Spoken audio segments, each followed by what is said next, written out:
Okay, I'm trying to find it. We are live. Oh, there we go. Hi, everybody. I'm Dr. Hi. Stephen Phillips, and my partner here, Dr. Dana Parrish, not a doctor, who's not a doctor, but plays one on TV. I've been getting confused for one too much. I have to clarify it because I'm channeling you. So everybody's... It's a problem if I start saying it, though, too. Well, let's face it. I give you better medical advice than doctors most of the time. Well, that doesn't say very much for the doctors I've been to. That is offensive. No, I mean, no, it's not offensive. Take 2 aspirin and call me in the morning. Oh, we'll do. How's Lucy doing? Ooh. I think last time we had spoken, she was poisoned by, last time we spoke in a live thing, she was poisoned by the environmental chemicals that they spray in your that area, that HOA. And they gave you such a rough time, and they refused to stop using this really toxic spray. It's just a microcosm of what's going on everywhere in terms of corruption, and we're exposed to these crappy environmental stuff and infectious stuff and all these things that nobody wants to talk about. Well, we seem to be like one of the only people that actually, face them and talk about them. Yeah. But she's doing better, right? So she's doing a lot better. We moved out. And she's doing better because we got her out of the environment. But I'll tell you this, I keep in touch with a couple of old neighbors, and one of them sent me a picture. I forwarded it to you. You're welcome. Of a dead bunny the other day on her lawn. And she said she came home to that after the weekend, and also a dead bird. And right before we left, there was a dead bird on our lawn. And also, a neighbor told me yesterday that there are no more lizards in that neighborhood anymore. He said, quote, they must be spraying like crazy, and I didn't know it because because when I first moved in, I'm used to rats living in New York City running across my path. I would freak out because I would, walk to my front door and I'd say zoom, and Lucy and I would go, oh my God, and it was a lizard. They're so cute, and they eat ticks, right? Mm-hmm. Anyway, there's like no animals anymore.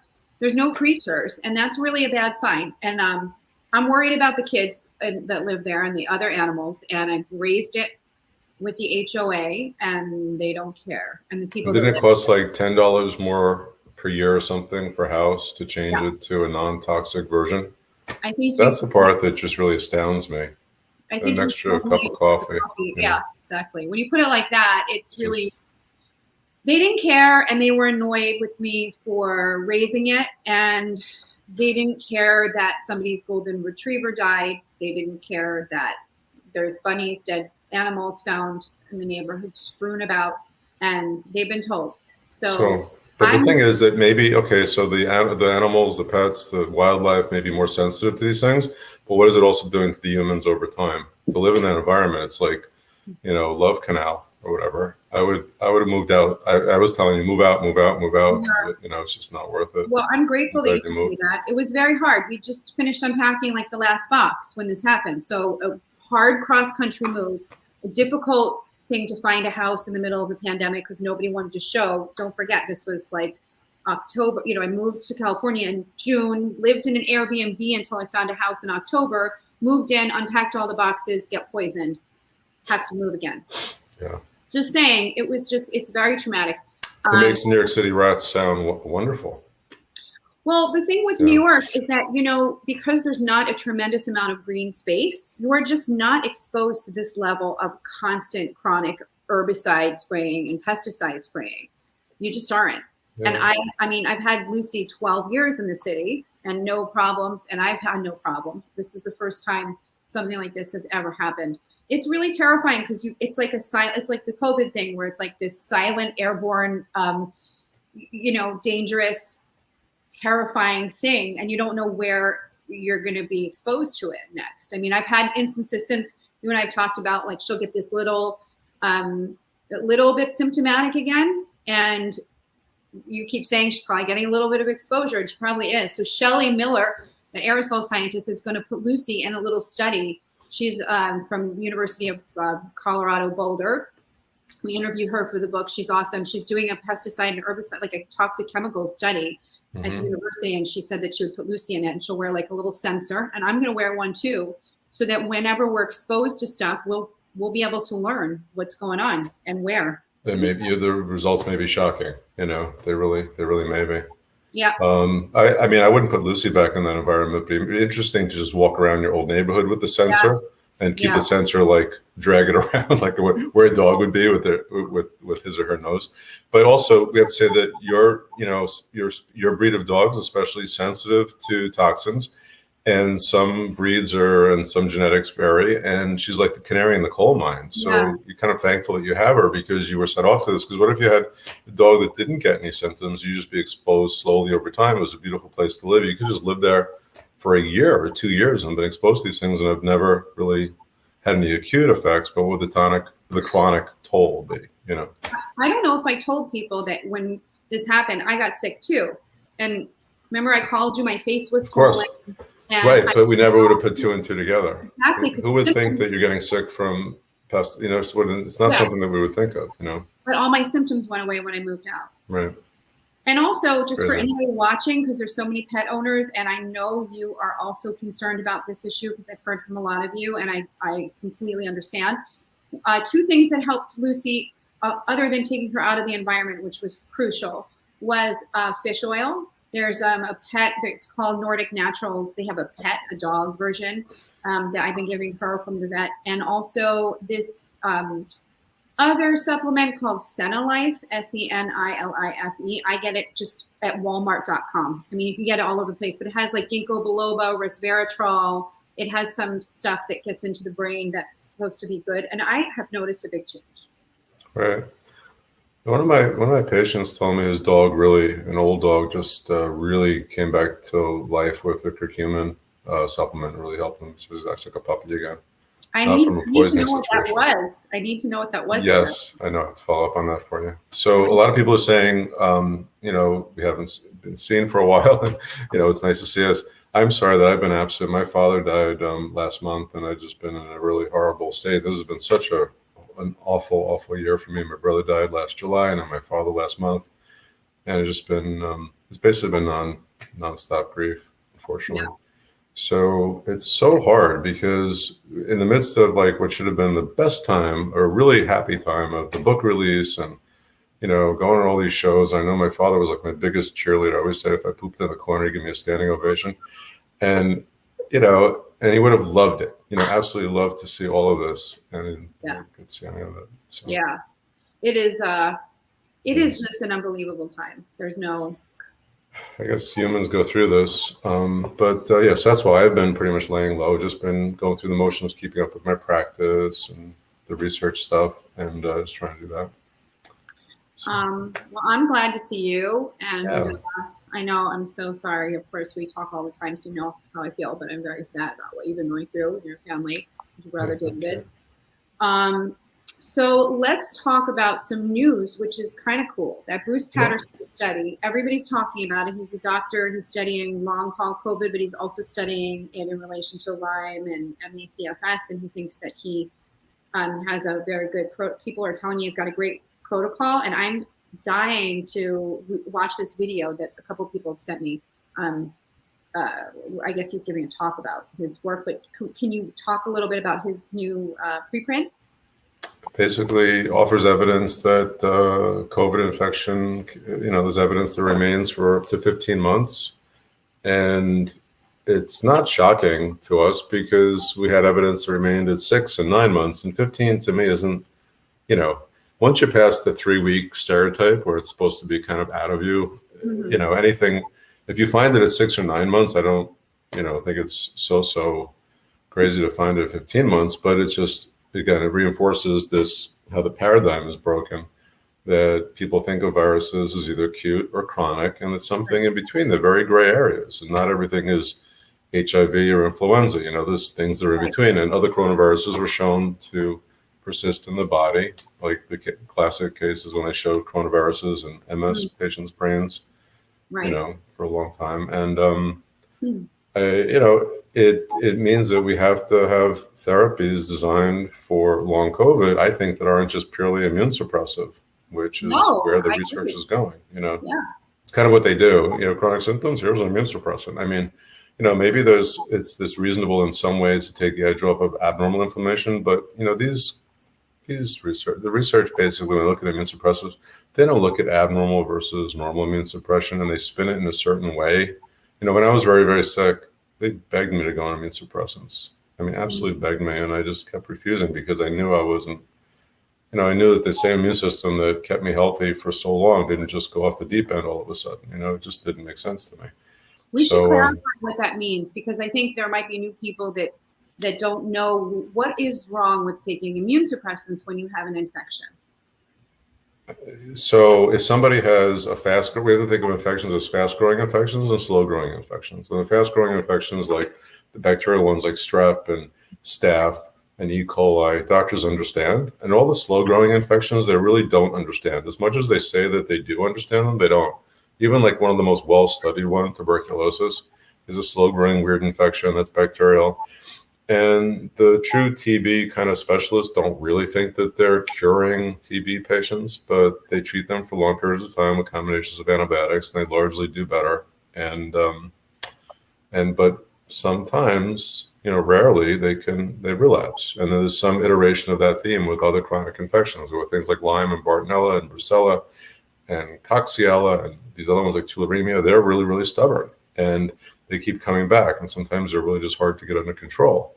And it's just hard for doctors to get their heads around that when they think of all ththese weird infections as the same as staph, and it's not.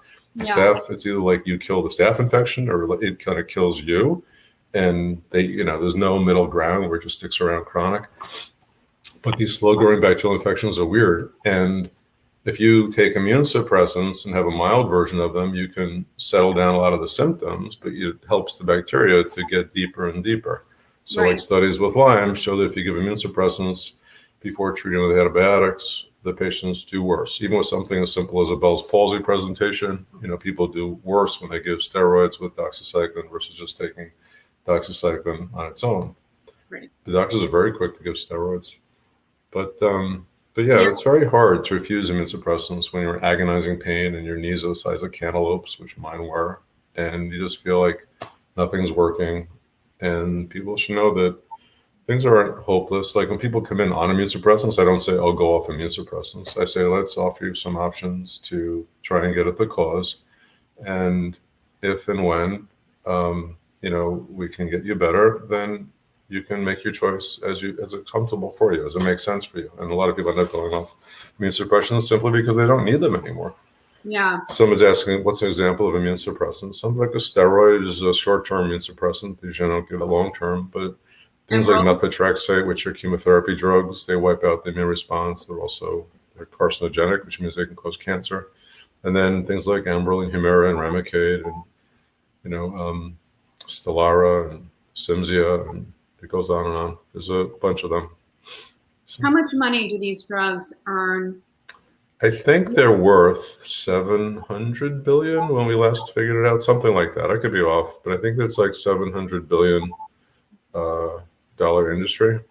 So there's a lot of motivation not to get these drugs, for anybody to say anything to question them, How many people, just your rough guess in terms of what's the percentage of people, in your opinion, that are on immune suppressants when doctors are telling them, like, this is idiopathic, which means we don't know why it's happening, but we're going to give you this to shut it down. How many of those do you think have really underlying infections driving their chronic illness, their autoimmune disease, or psych disease? They don't give immune suppressants for psych disease aside from, steroids in short term for PANS or something. I just meant the connection between I don't know. I think most, when I hear autoimmune inflammatory diseases that are kind of like unknown origin, we use that, just to make it for a lay person. Yeah. I think that most start with infections. I'm not saying it's all Lyme, I'm not saying it's all Bartonella. In my practice, I check patients for roughly 12 or 13 infections, and it's not unreasonable. What I was really surprised at when I first opened, from day one, I was checking everybody for hepatitis C because I knew that hepatitis C can cause weird stuff. And that was before the good treatments that I had. I had diagnosed like 400 patients with hep C. No. And I really did. And a bunch of them had gotten better with the relatively crappy hep C treatments they had before the good stuff now. And they were patients who were being treated with antibiotics at various doctors. No one ever checked them for hep C, and they had chronic joint pain. And we got the hep C treated, and a lot of their arthritis and kind of other multi-system illness went away from hep C, and it was thought to be vector-borne. So I think people have to cast a fairly wide net at the beginning and not just focus on what they think should be there, because you'd be surprised. I mean, my dad, may rest in peace, tested positive to 2 parasitic infections. He was the first person that when we wrote the book, I went into it not taking parasites very seriously because in med school we're taught that American parasites don't matter. I mean, it's always defaulted to holistic, and you get messages in different ways. Sometimes messages you receive, like in training, is like explicit when they say parasites are BS, and herbs are, you get these things, they downplay everything. And then sometimes it's really implicit, like an eye roll, and you don't think it'll affect you, but it kind of does sink in over time. If you hear that and get exposed to it over and over, you kind of you get formed by your environment a little bit. I mean, I don't think any of us are a tower. So, I didn't really take parasites that seriously. And then we wrote this book. We started interviewing people and interesting microbiologists and infectious disease researchers from various walks of life. And I was like, holy moly, parasitic infections can not only do things on their own, they can interact with bacterial infections and do a lot of make it a lot tougher to get over a chronic bacterial infection. And I just checked the stuff at like regular chain labs. We didn't even send out any fancy labs. And we have people like 1 out of 5 test positive. Wow, that's a lot. That's a lot. Yeah, it's a crazy amount. And some of these patients really didn't get better until I focused treatment against those parasitic infections. I had a patient, I don't know if she's watching now, but hello if you are. She tested positive for strongyloides, which is one of them that can replicate inside people. And someone just asking about ivermectin. I see a question popped up. Ivermectin is actually the standard treatment for strongyloides, and I gave her ivermectin, and it's the only drug that's ever made her feel better. Despite years and years of treatment. Okay. I'm just looking at some of the questions. So let's jump in and talk a little bit, if that's okay, about COVID, ivermectin. Everybody's worried about. A lot of people are concerned about the new strain, Delta Plus. God knows what's coming next. Why is this happening? People are vaccinated, so there's so much confusion. But more than that, there is so much misinformation. There's so much conflicting information. WHO is saying, we advise masking indoors. CDC is saying, live it up, just get a vaccine, do whatever you want. And we're hearing from people who are still getting COVID even after a vaccine. They're getting long COVID after a vaccine. You don't get a vaccine and then your risk of getting COVID goes to 0. There's still a chance. There's still the possibility too that you can get a very mild or even asymptomatic infection and still get long COVID. You're not going to probably go to the hospital and be counted by the CDC as a breakthrough case. They are not counting mild infections after the vaccine. But mild infections do produce chronic long-term symptoms in a certain percentage of people. And I don't know what that is. I don't know anybody knows exactly, but Survivor Corps is taking patient surveys. They've been supplying all kinds of medical agencies their information on their long-haul patients. And they reported a couple of days ago, Diana put out a tweet saying their survey showed that 50% of breakthrough cases resulted in long-haul symptoms. Which is crazy, considering they're not even counting the breakthrough cases unless they make this very high bar. So how is anybody counting except for, private groups like that?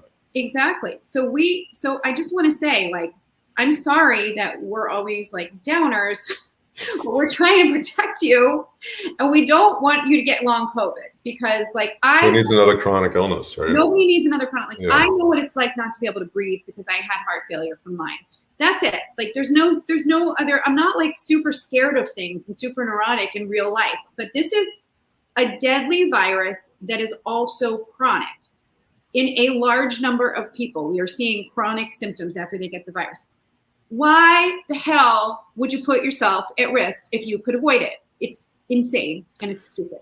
And I I am hear you. so For pissed me, off about it's a no-brainer because I don't mind masks at all. A lot of people don't like masks because they don't have training with it. In med school we wore masks a lot. So for me, it's like nothing. It's like nothing really. It doesn't bother me at all.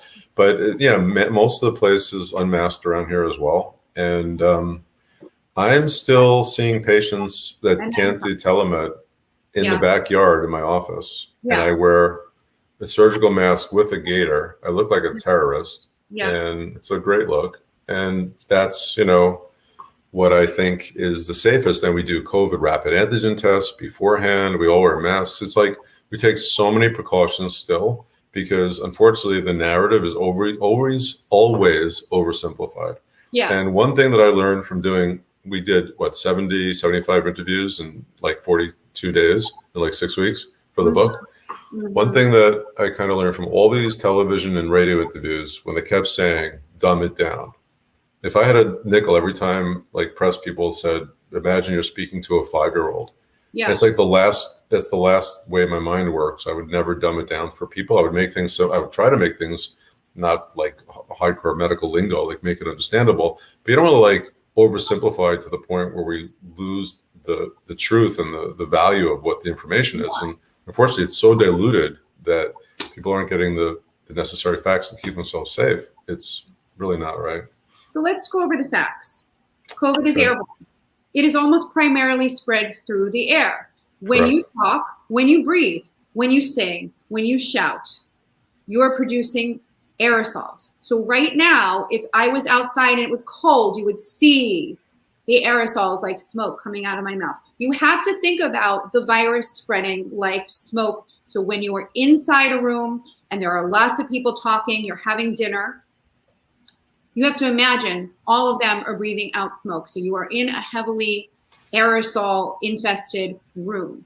And if somebody has the virus, you can inhale it. The little teensy particles go deep into your lungs and start proliferating. And that's why people get sick before their immune systems recognize it. It goes right by the immune system. The immune system doesn't recognize it. That's why people are asymptomatically spreading.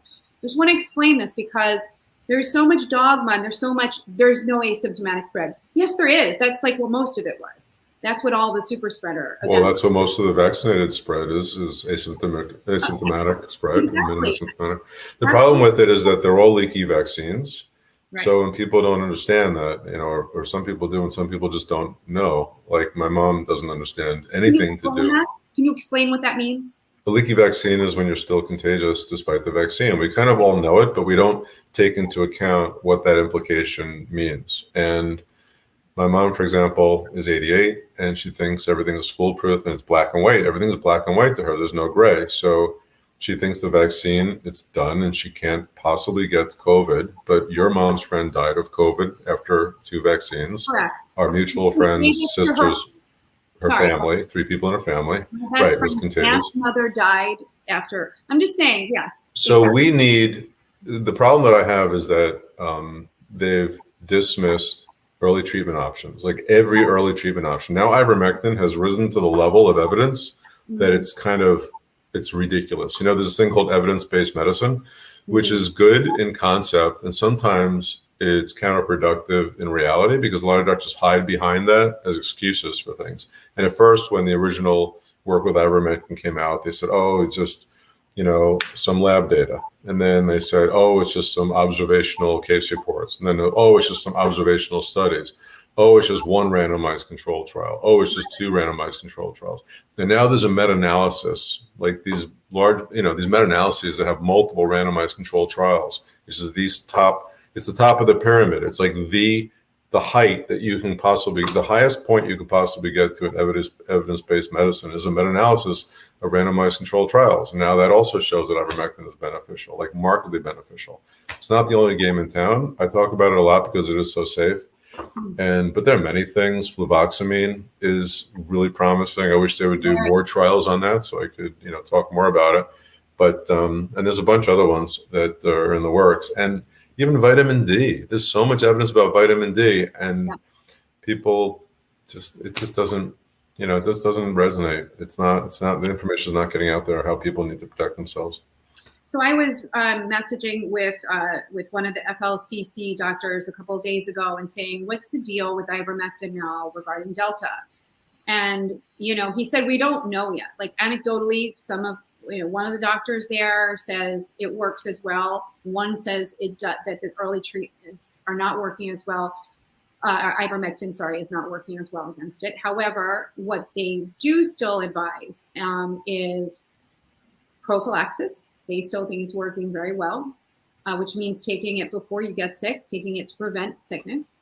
And then very early treatment. Again, we can't stress this enough. Like, you don't wait for the test to come back. The tests are wrong a lot of the time if you feel that you have it.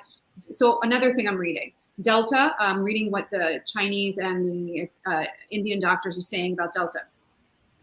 It's coming on really fast. Symptoms are like 1 to 3 days. I sent you in an article today. Text. Okay. So the other thing is some of the symptoms are different. They're more like hay fever and cold, like they start off first in GI symptoms rather than a cough and a nose, not being able to smell and taste. So they're reporting different symptoms, but what's scary is how transmissible we're hearing that it is. And they're saying, some people are saying 6 times more. I'm hearing stories about it being related to measles kind of level transmission. So yeah, just below. I mean, getting close. There's some questions of like, I guess there's some outdoor documented transmission with Delta now. And I just want to also clarify about vitamin D. People should be following up with their doctor to get their vitamin D levels checked, because vitamin D is weird because it's a U-shaped curve.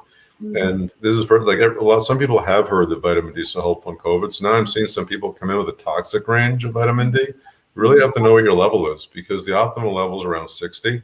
And I've had people come in that are just taking lots and lots and lots of vitamin D and never getting it checked, and it's actually counterproductive. So too little is bad, too much is bad. It's like you got to be in that Goldilocks zone. Yeah. Otherwise, it's not great. Yeah. That's the caveat I have about vitamin D. Okay. Thank you for sharing that. There's a great question on here. And if it's okay, before we get to that, I just want to finish one thing. What I really strongly, I'm gonna drag you into this with me. What we really strongly want you to do is wear good masks indoors when you're sharing indoor space still. This is an N95. I do care if you wear an N95, but I also think it's fine to wear KN95 if it's real, a KF94, which is the Korean version of an N95. A P100, which is crazy. It looks like gas mask. If I was going to get on a plane, I might brave it and embarrass myself and wear one. But I'm just saying, you go as a terrorist if you're wearing P100. Yeah. Well, where's your tear gas? I go to get a mammogram with goggles, and the doctors are cracking up. I don't give a shit.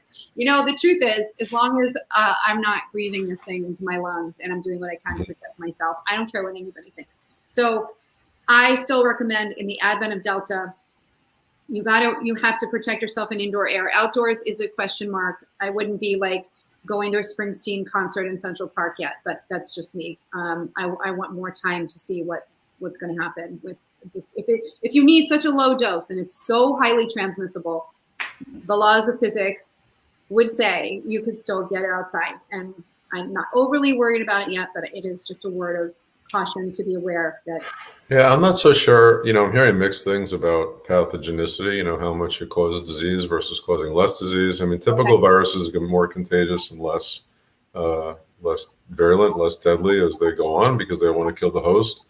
And now I've heard conflicting reports that it's more virulent, that it's less virulent, and I don't really know who to believe. So when I don't know who to believe, because I know that'll probably be a question that comes up, I don't give a strong opinion. Still digesting. So sorry. I asked Amy Kroll yesterday, and she's a microbiologist friend. She's terrific. Some of you know her. Hi, Amy. She said that it is not necessarily true. And she said, I know it's like a widely held belief. I know there's some dogma about it, but she said it's not. Well, in terms of viruses getting less virulent over time? You got to think Ebola has gotten very much less virulent over time. It's been out for a while. Yeah, exactly. I know. So Sarah Nicole has an awesome question, which is why vaccines don't work as well in those who are immunocompromised or immunosuppressed. Yeah. And people, should people test antibodies? So Great question. I test, yeah, I do. I test antibodies, and they're officially advising not to. It's a crazy. I always get so suspicious when there's a departure from conventional wisdom. Like when someone gets a rabies vaccine, they want to know if you need another rabies booster. You check the antibody titer. It's like if someone wants to know if they're immune to chickenpox, you check their chickenpox antibody. Hepatitis B, you check their antibody titers. I mean, there are the rare cases of hepatitis B people where they can still have some, it says, a little bit of immunity below the radar for the level, which shows up on the antibody test, and they'll still be somewhat immune.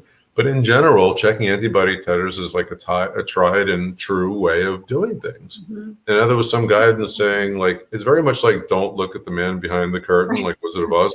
Don't check the antibody titer. Why not? Why not check the antibodies and get as much useful information as you can? And I know, we check antibody titers, and there are some people who are not developing antibodies. And what do we do with those people? How do we advise them? If we didn't check the antibody titers, I wouldn't have been able to give them any additional cautions. Right. So I just get so annoyed and dismayed and disappointed in advice that I get from, different authorities that doesn't make sense and isn't coherent with medical wisdom that's been going on for decades and decades and decades. Right. It's really weird. Can you comment a little bit more on how, if you're immune compromised, you Sure. may not mount as good of a response to the vaccines? Yeah, I mean, if somebody's immune compromised, let's say they just got over chemotherapy and they don't have a good immune system because their white blood cells are damaged, or if they're on drugs that suppress the immune system purposefully for what some people would call autoimmune disease and what I would call chronic infections waiting to be diagnosed. But if you have either of those couple of situations, the white blood cells don't make antibodies properly. They don't respond in a normal way. I mean, people call it immune compromise for a reason. The immune system is not functioning properly and therefore can't mount a response against the vaccine in a similar way that it can't mount an effective response against an actual infection. So the irony is that the people who are most at risk don't have the protection from these vaccines. Yeah. And another reason for early treatment options, which of course is, like I said, dismissed and ignored. The NIH has done like nothing for early treatment options. Nothing. And they've discredited anything that's had promise. That's the thing. It's like, if you don't, they don't want to fund studies that don't create blockbuster new patented drugs. And people talk about, sometimes I say stuff like that because it's true, basically wrote a whole book about it. And that's how it works. I mean, that is how pharma works. They try to create blockbuster drugs. They tell you not to take cheap generic curative antibiotics because they'll make a lot more money if you're on Enbrel and Prozac for the rest of your life rather than, curing you and treating you and getting your symptoms fundamentally better. People aren't just on two drugs though. Like I had a patient come in who's my age, literally my age, and he came in on 25 drugs. This is a patient from years ago. And he left when he was done treatment, he was on 2 drugs. It was a blood pressure medicine and a cholesterol medicine, and that's it. And can you imagine the cost of those 23 drugs? I don't know how much they cost, but I'm sure they must have amounted. I'm sure insurance covered them because, it's part like how the system works, they have these things, insurance companies cover them, but they, would be hesitant to cover treatments for underlying cause.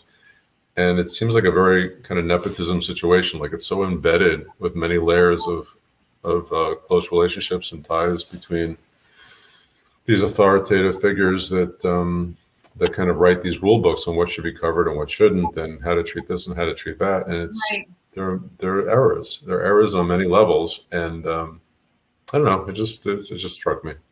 Well, me too. And I don't know, a lot of people have told me that they could never have gotten an EUA, the emergency use authorization for vaccines, if they had found early treatments that worked. I'm not 100% sure. They couldn't have just changed the laws, frankly. So I'm not sure that that's true, but I know that it's a widely held belief. And I know several doctors and virologists have told me, when I've expressed dismay that there's been no effort for an early treatment, and all the eggs, after we did that interview with Dr. Ali Nouri, now he's a molecular biologist. He now works with the Biden administration. At the time we interviewed him, he didn't. So he was really free to talk to us about a wide range of things. But one of the things that we talked about with him was that all the eggs were put into the vaccine basket, and he thought it was a big mistake too. So he thought that treatment should have been given the spotlight as well. And now here we are, 19 months into, this horrible scourge, and we have nothing that's sanctioned. Whether we know or feel that ivermectin and these things work, unless it's sanctioned by the NIH, the average doctor will not give it to their patients. So I'm always telling people we need an NIH sanctioned drug. It's not because I care what they think. I don't. But I do care that every single one of you who needs this drug can get it without a problem. It's disgraceful. Do you know the Indian state of Goa? I don't know if everybody knows this, but the Indian state of Goa, GOA, it was on May 7th. They had the highest COVID positivity rate in India. It was 1 out of 2 people, 50%. The government of Goa mandated that the entire adult population was going to take a single course of ivermectin for 5 days. Mm-hmm. So everybody was treated with ivermectin on, I think, May 11th. And then I think it was like a month later, like early June, they retested, and it was 12.5% of the population was positive for COVID. Wow. So, and these are PCRs, so you have to wonder, how would that jive with, let's say, people with vaccines, because like I said, you don't jump out of parachute. You don't jump out of an airplane with one parachute. You have like that backup parachute in case the first parachute doesn't open, and to just go with one strategy is kind of myopic, kind of not great. It's not working, it's just not working, and it's not going to work. So we are going to need, as we've been saying from the beginning, multifactorial strategies to get this thing under control. One thing we should tell people is they can get an antibody test without a doctor's prescription from Quest Direct, and I think also LabCorp. I'll defer to you, Steve, if that's also one that will give you one without a prescription. But people get antibody tests without a doctor's prescription through Quest, and that is very easy. There are a lot of ways to get testing without doctor's prescriptions these days. Okay. Yeah, there are a lot of ways they can Google it. So do we need vitamin K? So my friend Amy was saying vitamin K with vitamin D is good. Do we need to? I love vitamin K27 as a vitamin. I mean, it just in terms, not even a COVID conversation. Just if someone's not on Coumadin, it's like one of my favorite vitamins because it controls calcium kind of hemostasis in the body. Like it just controls the correct use of calcium in the body. Okay. I guess hemostasis is the wrong word, but just the proper use of calcium body, taking it out of the arteries and putting it in the bones. It's a double good thing for people who are prone to osteoporosis and people who are prone to heart disease. And I take vitamin K27 every night because my family history of heart disease is so horrible. And I just, it's just one of those things. It's got a lot of burgeoning evidence behind it. So. Okay, how much should people take if they want to take? I take 180 micrograms per night. And then interestingly, so there's this food called natto, which is fermented soybeans. It's Japanese food. And a lot of folks in Japan, it's kind of a relatively long-lived culture because of their dietary stuff anyway. But the people who eat, because not everybody eats natto because it's supposed to be disgusting. It's like Klingon food. It's like really it's pungent and like sticky soybeans, and it's supposed to be, unless you grow up on it, you couldn't possibly eat it. Yeah. And but anyway, it has natto. Natto has nattokinase and vitamin K27. And it's the largest, or maybe even the only dietary source of vitamin K27. And the studies show that people who eat a lot of natto have 25% lower risk of heart attacks and clotting strokes than people who eat less natto, and they don't have a higher rate of bleeding strokes, which because I was concerned because the nattokinase, I figured it's a bit of a blood thinner. I'd be worried that it would increase the risk of bleeding strokes, but it didn't. So I do talk about vitamin K27 a lot with my patients. I only talk about nattokinase for people who have, like I said, risk for heart disease and stuff like that. Okay, that's great. I'm looking to see if we have. I'm looking for more questions that people have that we. There were a lot here. I can go through them and start from the beginning. But I'm only laughing because I know what happens when you start getting into the questions. Like, Yeah, then I start squinting like Mr. make Magoo. all these expressions. I have no idea what you're seeing, and you crack me up. Hi, Ray Campbell from Kansas. I love Kansas. I drove through there. It was great. How do I get ivermectin if my doctor won't give it to me? I think that there are different, I think like FLCCC has a list of providers who will consult via telephone. Hi, cousin Oren. Yeah. Hi, cousin Oren. I think you can. I think there are a couple. I mean, if people are watching and you know what I can't think of the names right now of all the different medical groups that will do. Well, there's speakwithanmd.com. That's one of them. Yep. They charge like $60. I mean, people are calling my office. I mean, they're calling and saying, "Can you prescribe ivermectin?" And I said, "Yeah, I can prescribe ivermectin, but it's a many-month wait list to become a patient, and it's we treat complex illness. I will offer COVID prophylaxis and obviously treatments for COVID if people get sick in my practice, but to become a patient of mine just for ivermectin prophylaxis, such a simple thing. I mean, a primary care doctor can do it. Speak with an MD. It's not worth waiting for me, and it's not worth the complexity of the office visit. It's just not worth it. Right. So. Okay. Yeah. So do you? Okay. So Miranda Campanaro, hi Miranda, is asking: is it possible to have antibodies? Not have antibodies for COVID if you are immune suppressed. That's right. Yes. So it's kind of along the same lines as the other question. Yeah, of course. It's so some people will just lose antibodies after the vaccine anyway. I think there was data from Israel that showed a good percentage of patients starting losing antibodies like 3 months out. So I don't think it's unreasonable for people to ask their doctors to get checked. I don't see what the hassle is. It will change how you view your risk profile. I mean, somebody has to do studies, and I haven't seen any done. If anyone knows of these studies, please let me know, because I always want to learn as well as teach. But somebody has to do studies after vaccination, people who remain antibody positive versus people who are antibody negative. Because right now the powers that be is saying don't check the antibody levels. We need to have studies of the people who turn antibody negative. Are they really not having and they're not having a good experience? Are they getting sicker again? Are they getting second cases? Are they getting, hey, Rebecca Killian, it's nice to see you. Rebecca always used to comment that I wore Vans in the office. Oh, really? They're so comfortable. Yeah. I know it's not professional looking, but nothing I ever did was professional looking. I thought your 14 multicolored t-shirts were very professional looking. Well, tie-dyes? No, I used to just come in and I was like, I used to joke with you wearing like 17 t-shirts. I don't know. One time I blew a TV show interview, a documentary, because I was wearing a tie-dye at a medical conference. They wanted to interview me. I was like, why did that ever show up? And then I talked to the producer. She was like, you're wearing a tie-dye. It didn't really look good. Oh my God, you are hilarious. Well, I don't get dressed up for medical conferences. I don't get dressed up for these things. I put on a collar shirt for Dana, for you, and all the nice folks watching. Thank you so much. Well, you look great. The people, when they see me in the practice and they see I'm wearing a t-shirt and a hoodie, and they're like, who's this like mugger? Because I'm so informal just like who I am. I mean, it's very hard for me to fake it. I just not a formal person. And either people like it or they don't like it. It's the way. You know what? If you get people better, they don't care. You can come in your pajamas. We even know a doctor that may have been seen in their pajamas. Right. That's true. But I mean, honestly, I didn't care as long as like you. Well, you were wearing that furry vest, so I think my T-shirt was kind of no comparison to your furry vest, the Viking warrior, when you came in.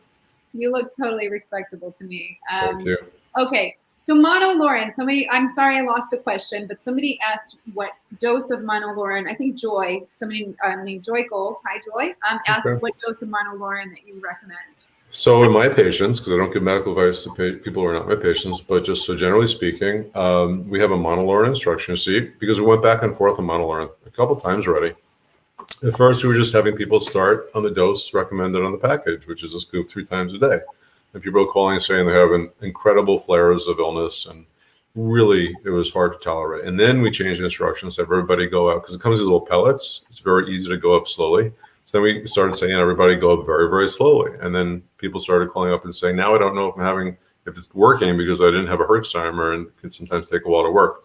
So now we tell people to start at the full dose for their body weight. If people have low body weight, we adjust down by 1/3. But it's like how I did it. When I took Monoleurin, I did the full dose. My brother Jeff, may rest in peace, believe it or not, was the person who recommended Monoleurin to me. Yeah, I remember that. Heard about it. That was really cool. Yeah, it was, because it changed my life and it was a blessing. And Monoleurin, so when I came back to practice, even though all the antibiotics that I did, I still had chills in the afternoon. And I would get chills from 2 to 6. And I feel like I'm coming out the flu, and then at 6 o'clock it would go away. And when I was really, really, really sick, it was from 2 to 10. And it was so bad that I had to be completely flat under 2 blankets with like shaking chills and sweats. And if I tried to sit up to eat something, I'd pass out or feel like I'm going to pass out. And I just was having dinner at like 10 o'clock at night because I was so sick. And with the antibiotics, that got much more mild and much less, much shorter. And when I came back to practice in 2013, I just figured this is my life now. I'm just going to have chills every late afternoon. And that's how it is, because I've taken every antibiotic known to man. And what else is there? And Monoleurin gave me really bad chills. I was very happy. And I took it in the morning, and I figured I'd just stay on it at full dose, and I couldn't tolerate it because I couldn't even see patients. I felt like I had a terrible flu. And then I went up very, very slowly, but I did the full dose initially, and it was too hard for me. And there's no shame in going down in the dose and going up slowly, and you kind of know it'll work that way. I have patients where it's taken 4 months to get up to full dose. Some people are super sensitive. It never ceases to amaze me, the variation between patients. It's unbelievable. Some patients where they flare up on X or Y. I have a patient, we joke around because she's like the complete opposite of me in every way she responds. Like if we want to know if the medicine's going to work for her, she's like, well, did it work for you? I'm like, no. And she's like, well, give it to me then, because it's going to work for me. Because everything that I respond to, she doesn't respond to, and vice versa. So there's I've said this in other interviews. We have people like, I call them in my head disease twins, where their presentation is exactly identical. Their tests are identical. And you think they're going to respond to the exact same treatment, and they don't. So every regimen really has to be individualized to every patient. And I'd love to say there's a cookbook and we treat everybody the same, but really have to design it and build an arsenal kind of logically. And it's really kind of plotting at the beginning, because so many people come up with confusing things. I just saw a patient the other day, and she did 2 days of X, and then 3 days of Y, and then 2 days of Z, and then just switched around for like 6 weeks, another medicine with rapid flares of symptoms. And then, is this better? Like a mirage of like getting amazing. And like people fall into the hype from these illnesses because it's a roller coaster ride. And you need somebody just to like toe the rope and say, look, you can't fall into these traps.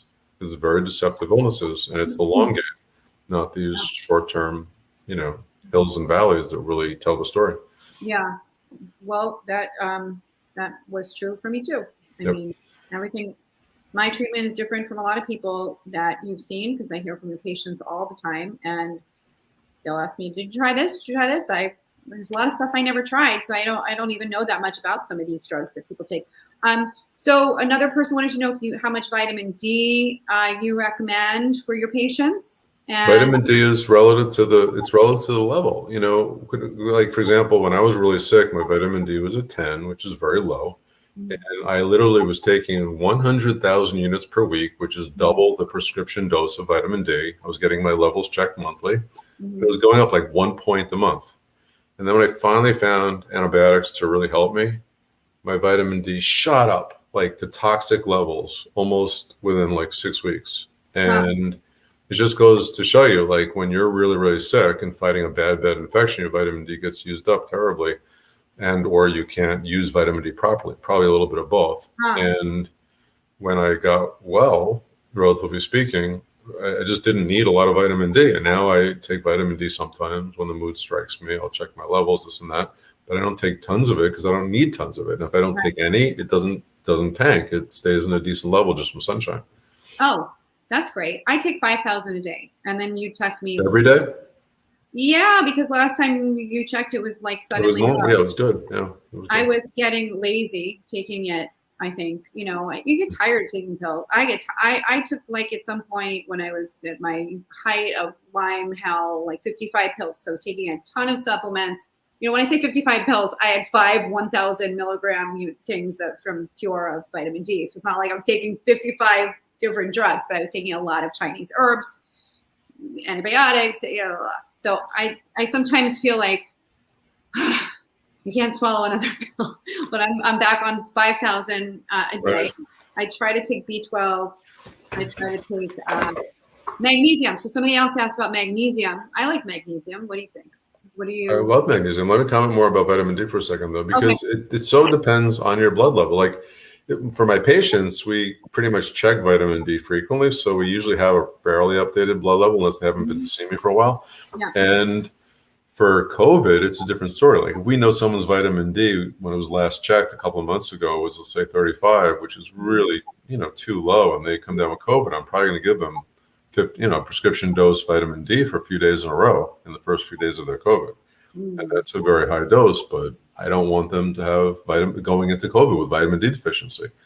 So in terms of magnesium, yeah, magnesium is good for a lot of things. I mean, it's good for neurologic symptoms. It's good to relax people and relax muscles. They use it for bad menstrual cramps in Europe. And here they give people a shot of Toradol when they should give them a magnesium fizzy. I don't know if I ever told you, I had a patient who used to always go to the emergency room with really bad menstrual cramps. They would give her actually a cocktail of pain medicines, and she had it in like Italy. They gave her a little fizzy of magnesium drink, and it's the same thing. No. So, yeah. There you go. There's our healthcare system in a nutshell. Yeah, pretty much. You want to know something weird? The other night, so I found a bottle of magnesium in my stash. Oh yeah. my big trash bag of stuff I lugged across the country of all my supplements and all my whatever fear of COVID death things. And I found a bottle of magnesium, and I just had a lot of trouble sleeping. So I've been under so much stress with move and blah, blah. And I took it. I slept better than I've slept in honestly 4 months. Magnesium is great. I mean, it's most doctors think that we don't get enough of it, and it's just a very hard pill to swallow. I can't swallow pills really well at all, so I chew it with a pretzel. It's like it's a big bar of soap trying to swallow that thing. It is. It's huge. It's like a horse pill. Yeah, I can't swallow hardly anything. Okay, let's see. It's also good for constipation, obviously. And just to comment more about magnesium, for people who have constipation, magnesium oxide and citrate works better. And also people don't realize that magnesium citrate can help and work for osteoporosis and osteopenia. It's a very important thing to comment on. Great to know. Yeah, it's really the citrated part of it that makes it more effective, actually. That's great. Somebody in my family, who will remain nameless, used to go around constantly drinking milk because they were worried about osteoporosis. Mm-hmm. And I just never thought that was the answer. What is the answer? It just always like these big things of milk. I just wanted to throw up. Please stop. It can't be the thing that you have to do is drink 4 liters of cow's milk a day. Does this person also like Klondike bars? Not, but it's a close relative. It's not that person. Okay. He's referring to my mom. Yes. Yeah. That's just her breakfast and lunch. For dinner, she eats. Right. She doesn't have Danish for dinner, I think. She has Danish for breakfast. Breakfast. Sorry. For dinner. Yeah. And for lunch, God knows what the woman eats. Yeah, her diet is great. It's something to behold. Heady. But she looks great. Damn good for somebody who eats sugar from the time she wakes up to the time she literally goes to bed. The last spoon of ice cream, I'll call her midnight. What are you eating? I'm just finishing some ice cream. Where did I come from? I know. It's weird, the environments that yeah. We have such similar mothers. It's unbelievable, really. Did your mom used to give you TV dinners when you were little? Oh yeah. Not even just give me TV dinners. I had to make them myself because she was working. Right. I grew up a single mom. I was a latchkey kid. Is that what they call them with the keys? Yeah. Where I would just let myself in and cook my own dinners a lot of times. I used to joke with my mom that I was a latchkey kid because she worked on and off. She was a phlebotomist and she was also a decorator. So she used to do different things when I was growing up. She would go through periods of working, periods of not. But I'm not gonna lie, like I didn't feel sorry for myself being a latchkey kid. I mean, I love the Stouffer's mac and cheese. I thought it was yeah, amazing. that's right. I got to Yeah. eat a lot of Malamars, Yeah. and nobody said anything because I was alone. It was great. I loved it. Um, okay, let's see. What do we think of the book Bitten? We love it. I love it. I think it's beautifully written. I mean, she's so talented. There's Really, some she's a here. great author, and she definitely did her homework. These are controversial topics. So people say, "What do you think of a controversial topic?" I think that there shouldn't be taboos on anything. I vote for total transparency of the hard questions, and people can say what they want, and then you have a discussion. What I don't like is the censorship that's going on, and how you can't talk about certain topics, or you're thrown off of YouTube or Facebook or whatever, and that's what I don't like, and that's what's happening. And we both know of researchers who've been fired from positions. I know of doctors who've been fired from positions, and I'm just shocked that this is happening in a quote unquote open society, because Yeah, it's really not an open society. This is like unprecedented level of censorship going on. It's so dangerous. And I know I sound like a bitter old man, and I never want to sound like a bitter old man. I'd rather just sound like me. But what are you going to do? I mean, how do you change this? I don't know how to change it. I guess if the public kind of wakes up to it, but people have to realize that if they start getting censored, for one narrative over another, then free speech goes away and scientific progress goes away in favor of, let's say, pharmaceutical profits. right. So,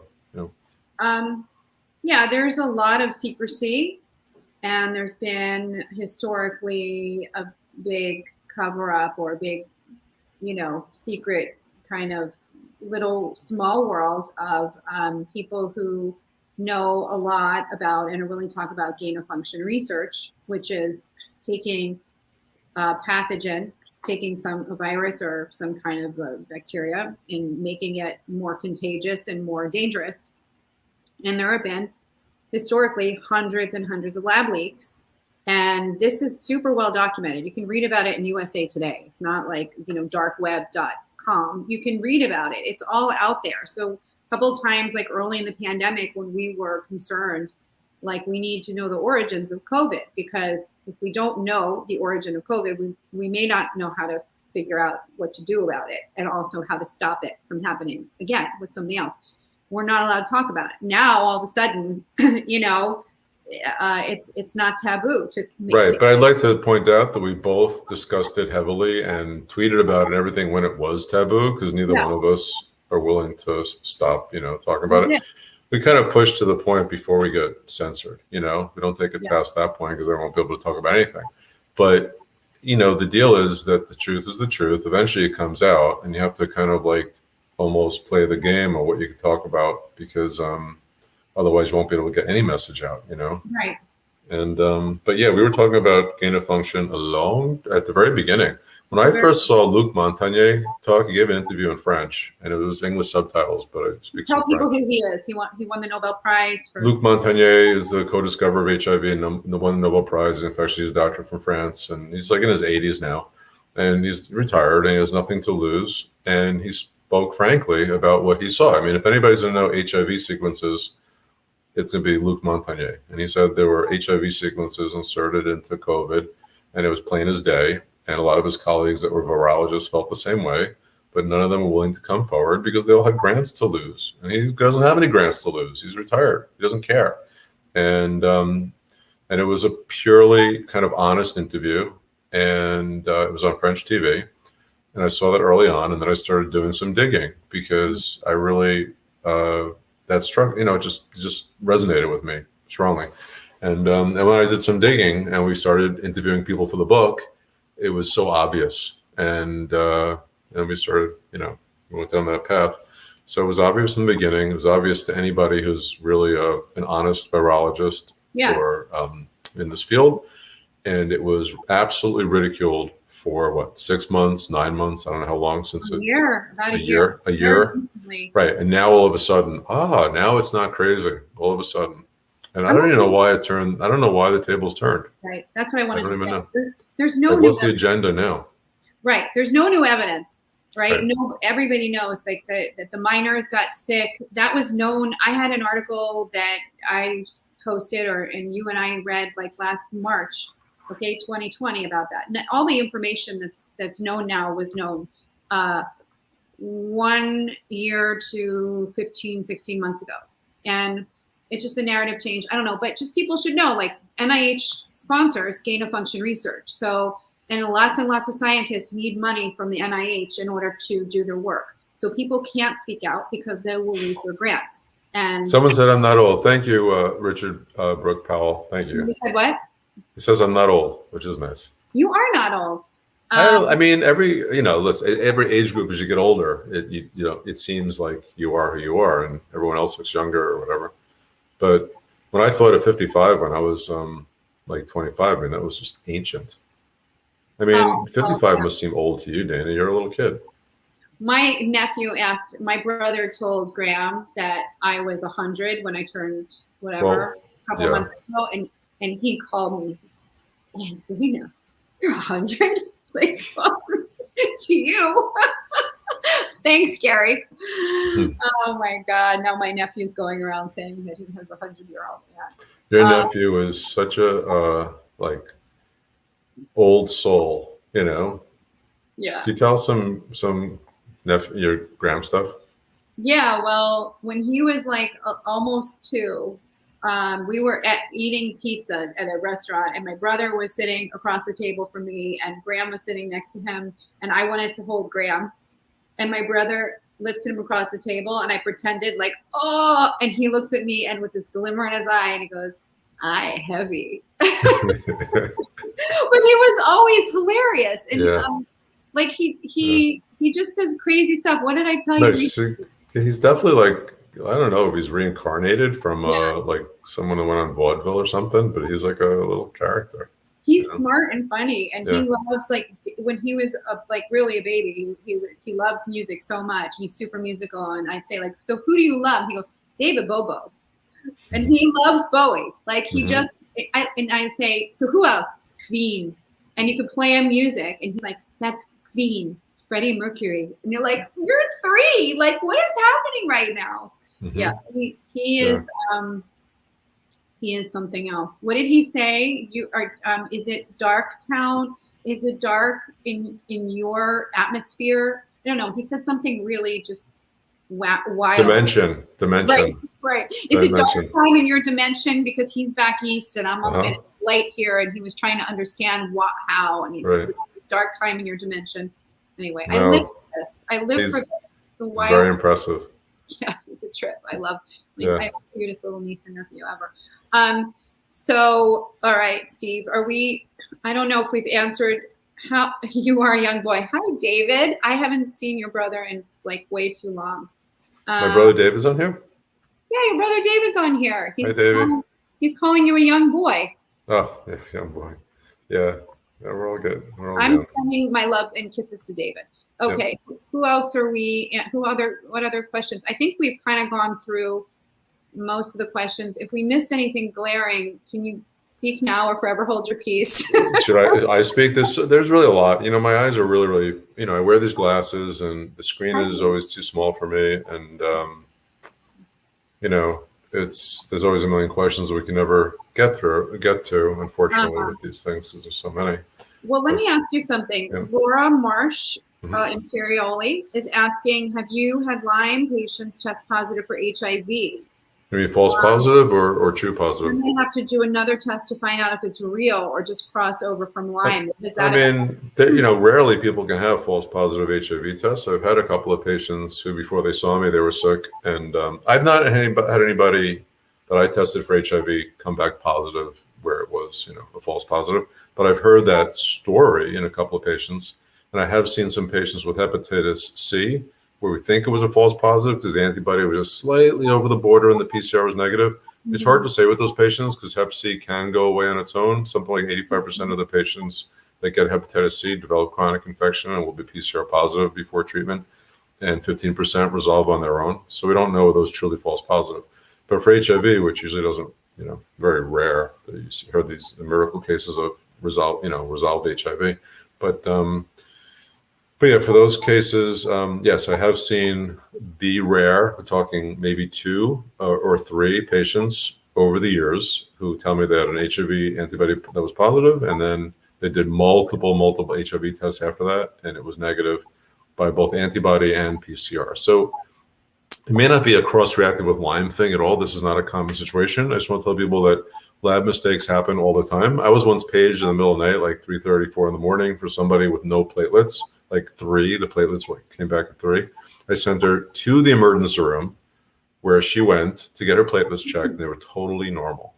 And it was just a lab error, Wow. and I apologize profusely, but, if the lab makes a mistake, I can't take the risk of not sending somebody to the emergency room if it's a possible emergency. And that was a definite lab mistake. I've had patients where we do a blood test and their kidneys are completely out of whack, and the next day they're completely normal to a level that it couldn't possibly normalize in one day. So yeah, we see lab errors. You got to wonder, like, did they just mix it up with Mrs. McGillicuddy, one time, and it's not even their blood, Somebody's asking, Karen Feingold Tishfield, what is your opinion on hyperthermia for chronic Lyme and Bartonella? Well, keep in mind that I see a skewed sample, because the patients that are coming to see me are not the patients who are getting cured by the various alternative therapies. So I see patients that have done this therapy after they've relapsed. Okay. So basically every patient that I've seen that I've known before hyperthermia has not gone on to be cured from it, unfortunately. But it's not a very large sample. So I've known some patients that have elected to go for hyperthermia and they've not been 100% cured, but I have some patients who are much, much better and stayed at a much greater level, but still have some symptoms. I've seen some patients who were really, really great for a few months and then relapsed. I haven't seen anybody that got to 100% after it and they were fine and they were 100% and that's where they were. But there may be people out there, that I just haven't seen. So because I don't see everybody, and those people wouldn't come to see me if they weren't my patients before. Okay, fair enough. I have heard a bunch of reports about hyperthermia, and many of them good. But what I have heard the most is that for people who do well, it's not usually been sustainable for them. So after like 4 months is usually the period that I hear where people feel good and then they crash. And what I've also been told is because they stop treatment, they're told to stop. And some of them have continued on and been fine, done really well. So that's anecdotally, I would say I'm off the top of my head thinking about 4 or 5 different unrelated people who've all told me that same thing. Also be conscious of the difference between the infections, because some infections are more or less temperature sensitive. Lyme doesn't generally cause recurrent high fevers. When I was sick, I had Lyme before I had Bartonella, and I never had a fever with my regular plain old Lyme. And with Bartonella, I had 102 fever every night for a year. And so you got to figure it can tolerate fevers pretty well. Bartonella, whereas spirochetes like Lyme can't. Some other spirochetes cause fevers, like relapsing fever spirochetes. They cause fevers. Yeah. And you got to figure that they may be less amenable to hypothermia, but something that doesn't want to cause fevers, you got to figure that it maybe is more temperature sensitive. Not to anthropomorphize them, but Okay, no, that's helpful. So somebody said, Lori Edelstein said, if my son tested high spike protein after 3 months after getting 1 Moderna shot, is that sufficient? He has Lyme and does not want to get the second shot. The thing with the spike protein antibody titers that they're giving is they're not giving information about it.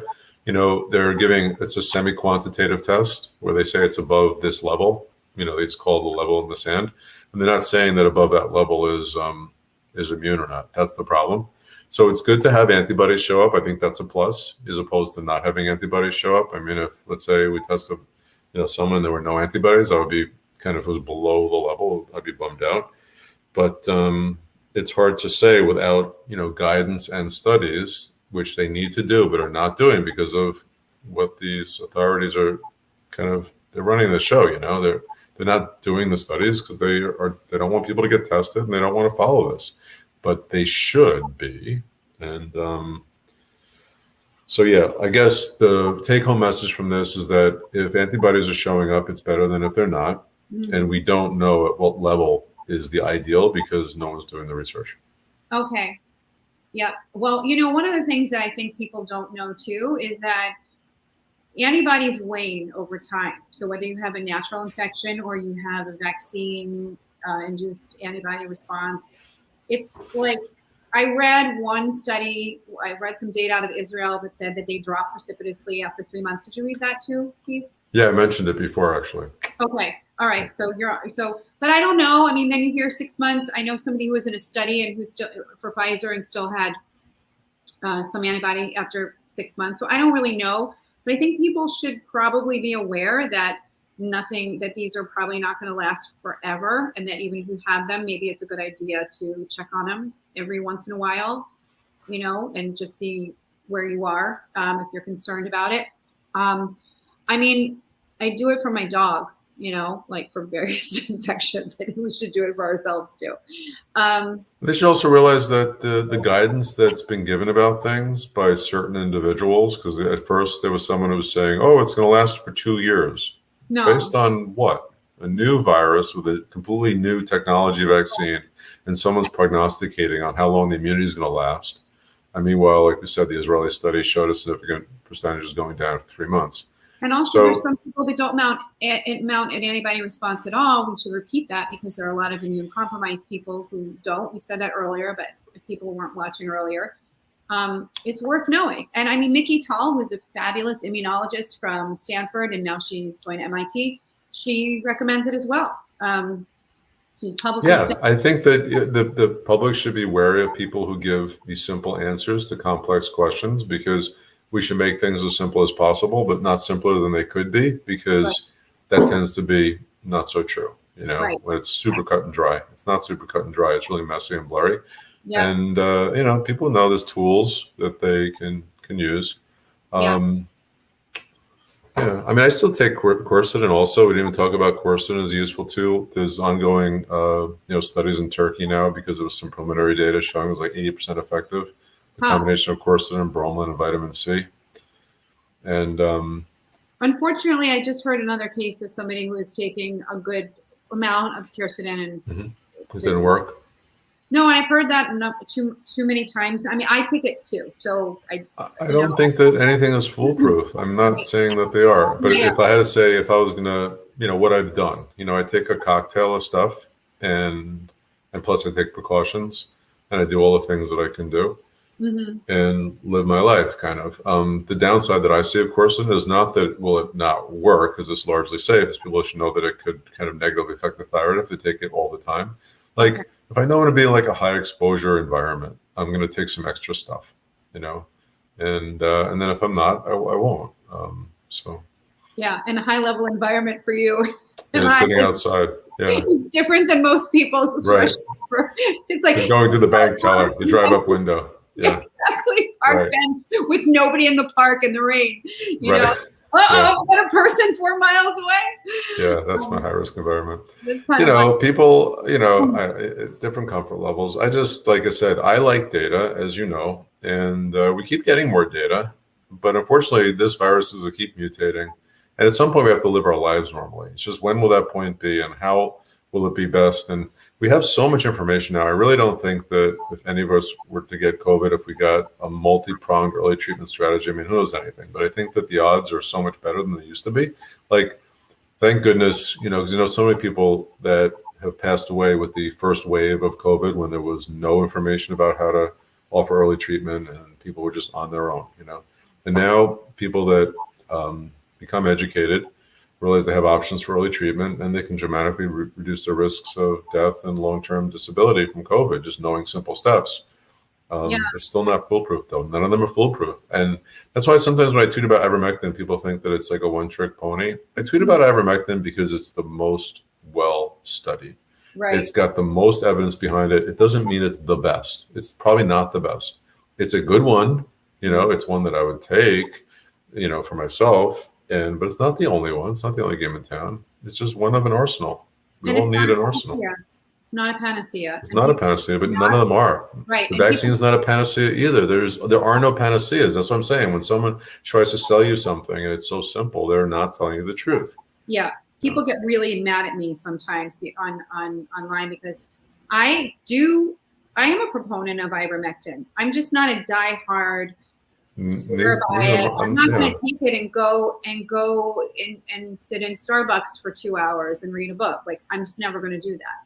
A high viral load will override all of the prophylaxis that we have now, according to literally every expert I have talked to, including you. So yeah, I think that's saying, true. So that's why it's not a panacea. Is it one great tool in the shed? I believe so. I take it, and I wouldn't take it, and I gave it to my parents. And I, when I was driving cross country, I left them a little stash of stuff and said, if you get anything, call me, and we're going to take these things because I think they'll help. But I don't think anything is a panacea. So Jill Padawar has alerted me to the fact that there have been questions that she's asked, and we've lost all of them. And I'm so sorry, Jill. I actually didn't see any of your questions, and I think that they are kind of disappearing as fast. There was some type of error message that says can't post comments, at least on my screen, from some destinations. Because we go through this thing, it streams to multiple sources at one time. It's streaming to Facebook and Twitter and Instagram and YouTube all at once. So I think that's part of the problem. And it helps to reach people that way, which is great. But I think the technologies don't always jive so well. So sorry if we're missing some questions. Yeah, so sorry. Maybe if you can post them to us. If you can post them, sure, that'd be great. Will you be able to spend a few minutes and yeah, if I miss any, could please they're going to be for you. They're always going to be for you, not me. Everybody knows everything. All my knowledge is already out there. You always have you have an endless wealth of knowledge and minutia. Well, medical trivia that nobody cares about. No, I care. We all care about your trivia. I'd be dead without your trivial knowledge. Yeah, that's true. I love it. It's not trivial to me. Yeah. All right. So I think we covered, like, I don't know. It's 8:47. It's time. Yeah, and it's a first step back. We haven't been doing this for a while, and so let's talk about future things that we'll be doing. We're gonna ask for some of the people that we interviewed in the book to come on, and it'll be kind of like a nice way to share some of the information. It'll be very personalized. Yeah. Because people may not know some of the experts in the book. They may not know who they are. They may not get a feel for them as people, and it's completely different to see just how amazing they really are. Oh yeah. And you'll know that it's coming from the horse's mouth when we spent those years, doing this kind of like investigative journalism to get the facts straight about these things. And I think our goal really is to have a podcast. We've been talking a lot about this. We would love to get your feedback. Would you listen to a podcast of Steve and I interviewing various interesting people? Let us know. We'd be very curious to get your feedback because if not, we're going to go back to like making shoes. I don't know what we're going to do. But we have so much. There's such an extension of this book, I feel, that needs to be put forth, which is what you just mentioned, talking to Ed Reichweit. I want to talk to Dr. Preston Wiles, who's a psychiatrist that we interviewed for the book. Preston is outside of the Lyme world, and he was a psychiatrist at Yale who had an experience with Lyme and also treating kids with Lyme, and fascinating story that I had never heard before. First time he ever told it was in our book. He's never been public about his situation. I'm dying to talk to him. Ed, to Dr. Charlotte Mao, who is at the Dean Center treating kids. She's pediatric infectious diseases. She specialized in HIV until she started treating kids with PANS and Lyme and other tick-borne diseases. Sue Faber's promised that she'll come in and talk to us. It's a very impressive list. I mean, and it's going to go on and on and on. I think that, it's a big world, and it's so weird because when we started out writing this book, I just thought it was going to be a teaching experience. I really didn't expect it to be such a learning experience. And I'm so grateful that we had the opportunity to do this because I feel like I learned so much more in the writing than I ever expected to occur. It was a shock. And you have to wonder, should we write a book about like toxic, like about what Lucy went through, the toxic, there's so many topics of like that need to be uncovered to educate people so we can keep ourselves healthy and have good lives, you know.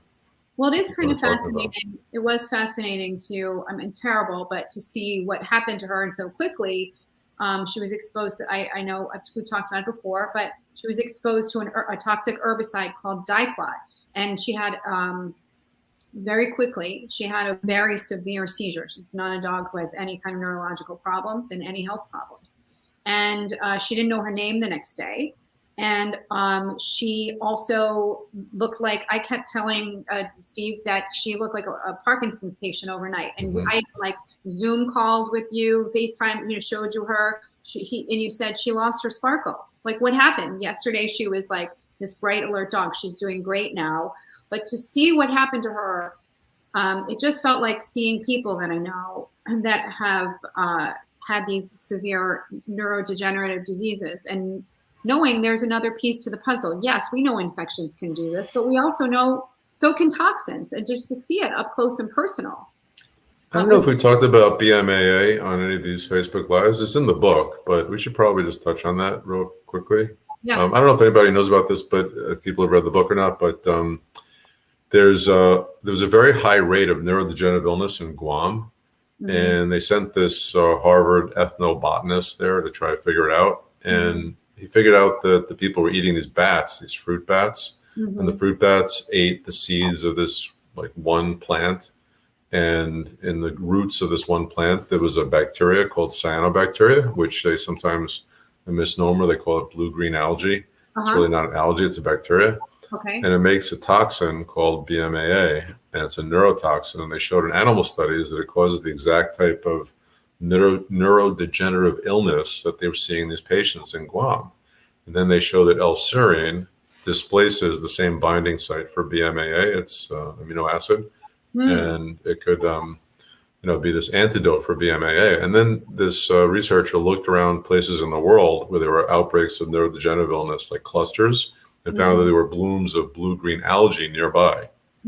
It's kind of freaky because there's all these things that we don't, it's like nobody would ever think to put these together. You just live your life and you realize that in the lake a mile from your house is a bloom of blue-green algae. I mean, who would ever, we know physicians that just saw some patients who got sick from a lake, who figured that, after investigating, found that several unrelated patients got sick from swimming in a lake like this.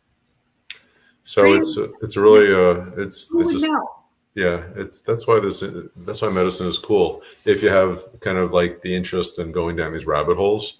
I think that most doctors, unfortunately, really are just like automatons, like cogs in a wheel. Yeah, that's an awesome. How could you see like 40 patients in a day? I don't know how I couldn't possibly. It takes me like 15 minutes to say, hi, how you doing? I'm not kidding. What's new with your life? Oh, you graduated. That's great. What are you going to do? Like, what's your job like? I mean, just to say hello and find out what's going on in people's lives takes 15 minutes. How do people do 40 minutes? I don't know how they do it. I also think that you talking to people about what they do and what their lives are like, I would think it would inform your... It does. Yeah, your view of what's going on with their health. It informs everything. Yeah. It's like it's really getting to know people is important, so. Like when you saw my furry vest, you thought tetracycline. Definitely tetracycline. Lots of it. No, Mepron. I don't know. I don't know what you thought. I thought unusual character. That's what I thought. Oh, man. I thought spunky. Bartonella plus. Well, no. You were right. Okay, well, I'm going to go and eat something because it's, what time is it here? I think it's like dinner time.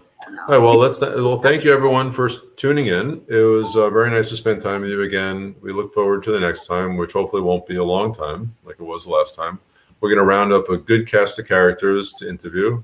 Some interesting, I don't know if you hear a car just went by really, really loud. No, I didn't hear it. So we're going to have some interesting interviews coming up, and we hope you enjoy that. And we'll post the details, and we'll figure out how to work this technology a little bit better, hopefully, so we can, see the questions a little bit better. And Let I us know guess, your suggestions, like for who you want us to try to talk to. I mean, just, go crazy to give us your wish list, and we'll see what we can do. yeah, we could reach out to those people for sure. Definitely. I mean, you never know how we can reach people. We can for a lot of folks. And a lot of people are interested in having the opportunity to speak, Right. Yeah. We don't have So many platforms left. Some of the people we want to talk to are just like, I can't, there's nowhere I can talk. So we're interested in talking to them, because people have a lot of smart and interesting insights a lot of times. Okay. Well, okay. So we're going to sign off, and thank you again. And thank until you. next time, be well. And it was just nice seeing everybody again. So thank you for spending the evening with us. Okay. Bye. Bye-bye.